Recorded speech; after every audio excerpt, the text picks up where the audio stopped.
it's a fascinating to me, and I think a lot of people who will be listening to this, and a lot of people who are students of music history, find that period and your involvement in the All Things Must Pass sessions and the Derek and the Dominoes, and even with Mama Cass, in just such a compact period of time. And I want to ask you a little about particularly the Derek and the Dominoes, because I was just doing some research as to what, timelines look like. And I saw that Alone Together, this came out in July of 1970.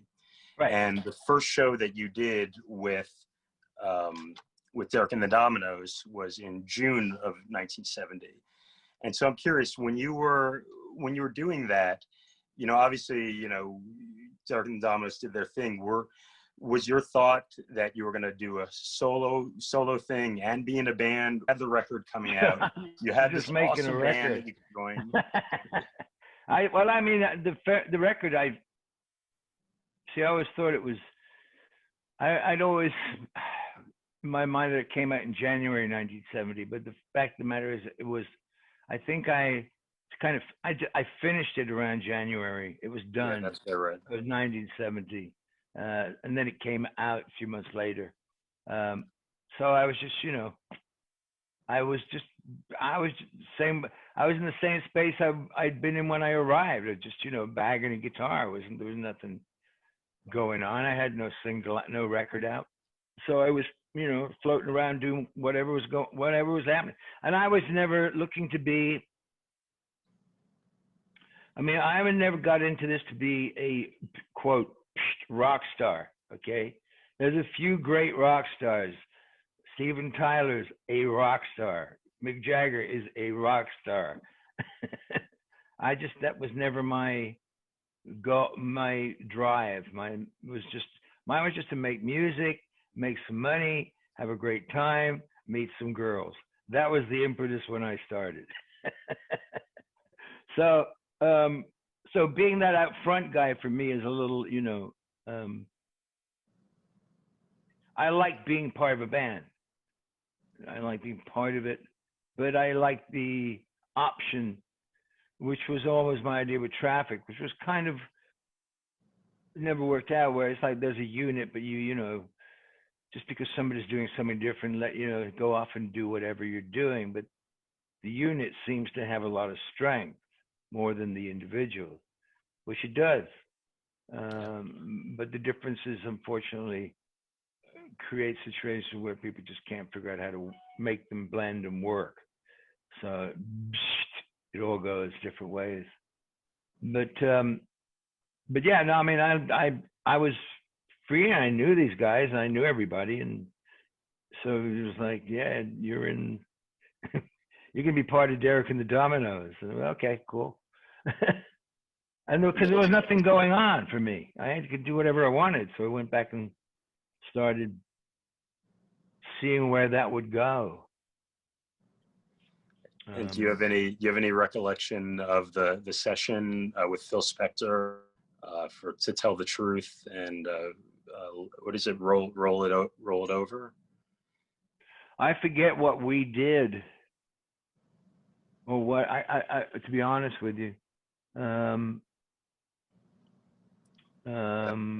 So I don't even know exactly what tracks it was. I just remember more the fact that the problem was, it was right at the time. I think for me personally, it was right at the time when Eric got involved in heroin, which is public knowledge. He's made enough. He's exactly not hidden it. So things, for me, there was a lot of sitting around and doing nothing. And I just got kind of frustrated at the end. We did one show at the Hammersmith Odeon. And so I decided, I just went, to hell with this. I'm just going to go back to the States, I guess. But but the thing is, whatever worked out great, because they finished up making, Layla, great album. Yeah. Totally. But that was what was kind of going on for me at the time. We couldn't just sit around doing, okay, what are we gonna do, guys?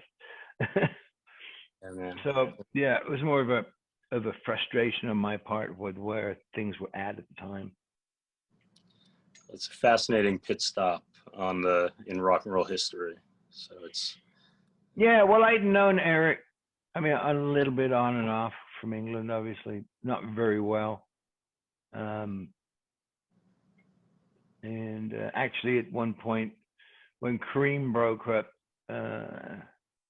myself and Ginger Baker and a guy named Bobby Gass, because Ginger wanted to put something new together, there was put a group together called Salt, which we kind of fooled around with for about a month, and then I just said, well, you know, this is too much like Cream, and I ain't Eric Clapton, and this is not going to work for me. So that kind of fell apart. But I was just floating around doing whatever, anything, until Alone Together came out. and on Alone Together, on this idea of having the group unit, I read that the songs from Alone Together you'd been writing for about 2 years. Yeah. Before. So, and at some of that time, I'm imagining you were in Traffic. Was any of the idea for some of these tunes to be recorded with them, and then after you left Traffic? They would have all been. Well, the thing is that in the end, I didn't leave. The thing is, I had to leave. But some of those songs would have been, they would have been on the third Traffic album, for sure. Not all of them, I doubt, but some of them. Did you have an opportunity to share them? Did that one Alone Together. I had no other option. It was like, okay, let's give it a shot. I'll see what happens.